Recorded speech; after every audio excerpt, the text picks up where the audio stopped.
नमस्कार दोस्तों, स्वागत है आपका हमारे चैनल नेक्स्ट 9 लाइफ में और मैं हूं आपकी होस्ट वैशाली थानिक। 15 जून आज का दिन भारत के इतिहास का सबसे ज़्यादा काला दिन माना जाता है। 15 जून 1947 को कांग्रेस के अधिवेशन में देश के बंटवारे की योजना को मंजूरी दी गई थी। आज़ादी की आड़ में देश को वो जख्म मिला था जो कभी नहीं भुलाया जा सकता। देश के इतिहास का वो दर्द भरा समय जब भारत माँ के 2 टुकड़े हो गए थे और पाकिस्तान में हिंदुओं का कत्ले आम मच गया था।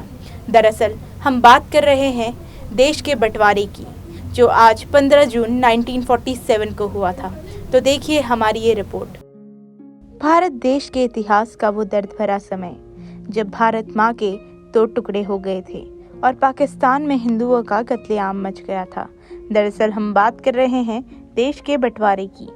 उस समय लंबी लंबी कतारों में लोग पाकिस्तान से भारत और भारत से पाकिस्तान की ओर पैदल और रेलगाड़ियों में निकल पड़े थे। इस समय यानी 15 जून 1947 को पाकिस्तान में हिंदुओं के खिलाफ हिंसा की आग भड़क उठी थी। पाकिस्तान से आ रही रेलगाड़ियों में लोगों के शव मिले थे। दिल्ली में हुए इस अधिवेशन के बाद हमेशा एक परिवार और भाइयों की तरह रहने वाला हिंदुस्तान 2 मुल्कों में बंट गया। इस कदम में न केवल एक मुल्क बटा बल्कि रिश्ते और भावनाएं भी बट गईं। बंटवारे का प्रस्ताव तत्कालीन गवर्नर जनरल माउंटबेटन ने दिया था।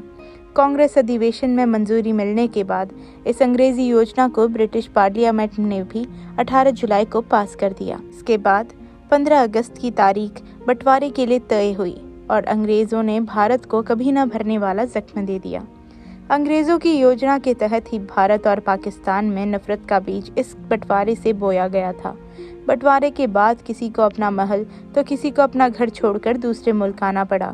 इस दौरान पाकिस्तान में हिंदुओं के खिलाफ भी कई सारी जंग छिड़ गई। वहाँ रहने वाले हिंदुओं को कलमा पढ़ने को कहा गया और ऐसा ना करने पर उनके साथ बहुत बुरा बर्ताव हुआ। यहाँ तक कि हिंदू औरतों की आबरू लूटी जाने लगी और इस पीड़ा से बचने के लिए कुछ औरतों ने खुद को भगवान के हवाले कर दिया। ये दिन इतना काला था कि कुछ माता पिता को मजबूरन अपनी बेटी की आबरू ना लूटने से बचाने के लिए उन्होंने मजबूरन अपनी ही औलाद को अपने ही हाथों से भगवान को सौंप दिया।